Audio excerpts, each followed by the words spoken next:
The United States just made a bold move, ordering JPMorgan and Bank of America to pull out of a Chinese IPO. Not in New York, in Hong Kong. And China's response?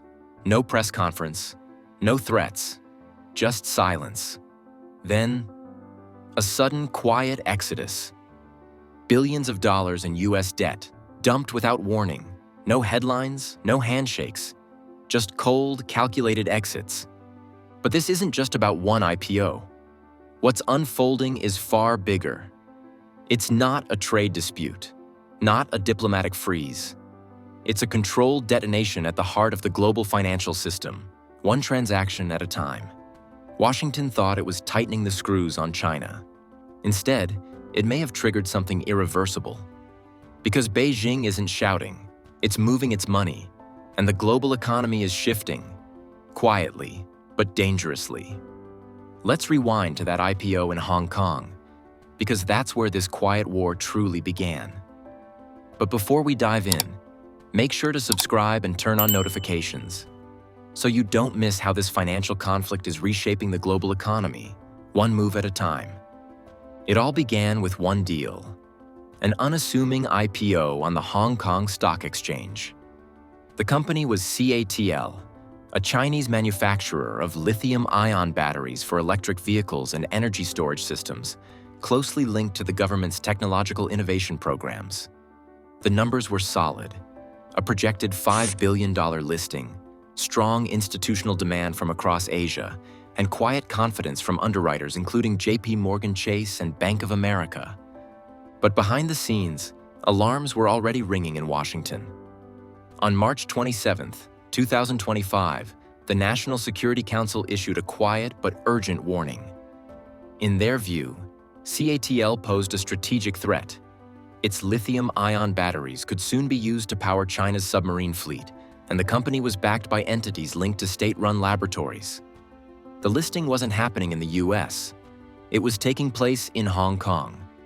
But that didn't matter anymore. Within 48 hours, both American banks abruptly pulled out of the deal.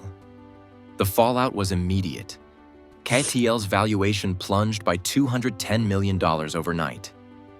The withdrawal didn't just rattle investors, it sent a global message. The United States was willing to exert financial pressure beyond its borders. And not just on its own exchanges, but on foreign markets where US firms do business. Analysts at Georgetown Center for Security and Emerging Technology called it extraterritorial capital deterrence. A new kind of financial pressure, one that weaponizes access to capital. US firms were now being told to align not just with profits, but with Washington's geopolitical playbook. If you want to stay in the game, you follow the flag, not the market. Supporters of the move framed it as strategic containment, a necessary step to prevent US institutions from fueling China's tech dominance. After all, CATL isn't just a battery manufacturer. It's a strategic company powering the energy systems of the future, from electric vehicles to defense technologies. But critics warned that the tactic came at a cost. The US was now undermining its own financial institutions' global competitiveness, inserting national security decisions into private capital flows, and raising doubts about the predictability of American financial norms. If Wall Street can't operate freely in global markets, what happens to its relevance? The move also exposed a deeper shift. Hong Kong is no longer neutral ground. Once a bridge between East and West, it's increasingly seen as Beijing's financial proxy. And by intervening there, the US effectively acknowledged that the old rules no longer apply. So, was this a clever tactical strike? Or a sign that the United States is growing desperate to maintain control over a changing system? One thing is clear, the CATL IPO wasn't just a listing, it was a line in the sand. And now, the world is watching who crosses it next. Because China didn't shout. It didn't retaliate with words, it retaliated with money. And what happened next quietly shook the foundations of global finance. Beijing didn't call a press conference. There were no angry speeches or retaliatory sanctions. Instead, China responded to the IPO interference with something far more effective. It moved its money. Within 72 hours of the CATL withdrawal, Chinese state banks and sovereign wealth funds began offloading U.S. Treasuries. Quietly, deliberately. According to Treasury International Capital (TIC) data, China cut its holdings by $78.5 billion in the first quarter of 2025 alone, the sharpest single-quarter reduction since 2016. As of February, Beijing's total exposure to U.S. financial assets, including treasuries, agency bonds, corporate debt, and equities, stood at $1.67 trillion. That number is now in free fall. But this wasn't a tantrum. It was a strategic exit executed with surgical precision. Barclays' head of macro strategy, A.J. Rajan, called it a diversification play cloaked in diplomacy. In other words, China is pulling back, not because of panic, but because it's planning for a world where it no longer has to rely on the dollar. So where is the money going? Bloomberg reports that a growing portion of Chinese capital is being redirected into non-dollar assets: gold, BRICS infrastructure bonds, and yuan-denominated debt. Physical gold purchases by Chinese institutions have surged, with the Shanghai Gold Exchange hitting a 5-year volume high in March. Meanwhile, China has doubled down on regional connectivity, channeling funds into new trade corridors and lending mechanisms that prioritize local currency use over dollar dependence. It's not just what China is buying, it's what it's building. A financial ecosystem that runs parallel to the dollar-dominated world order. Part of this shift includes significant purchases of Japanese government bonds. Recent data show that Chinese holdings of Japan's 10-year bonds jumped 28% in Q1 2025 alone. Why Japan? Because it offers liquidity, stability, and most importantly, a non-dollar alternative that still provides a reliable hedge. What's clear is that China isn't retreating. It's repositioning, stepping out of one system and quietly assembling another. And while these moves haven't made headlines, they've made waves on Wall Street. The Federal Reserve is already feeling the tremors. A sustained drop in foreign demand for treasuries means higher borrowing costs for the U.S. government. If China keeps trimming its holdings, interest rates may rise not because of inflation, but because America's largest foreign creditor is simply not showing up at the auctions anymore. And that has ripple effects. Rising yields mean more expensive debt servicing, tighter budgets, and pressure on the dollar's dominance. As trust erodes, the very asset once considered the world's safest, U.S. debt, suddenly doesn't feel quite so untouchable.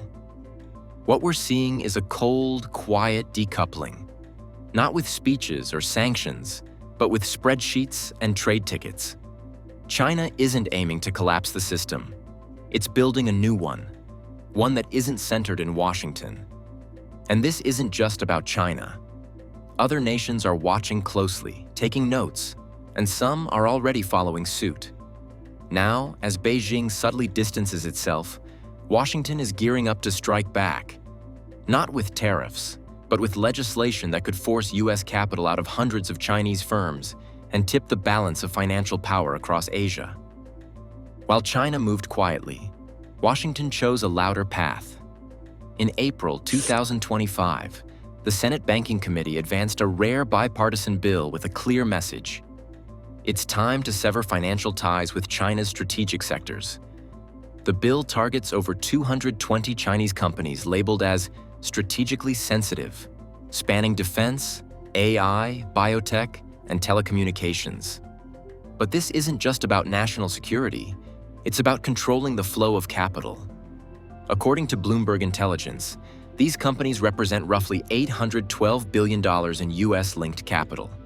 That money comes from index funds, pension plans, private equity, and American depository receipts, ADRs, which are U.S. securities representing ownership in foreign companies. If the new bill passes, big American investors would have just 12 months to pull their money out.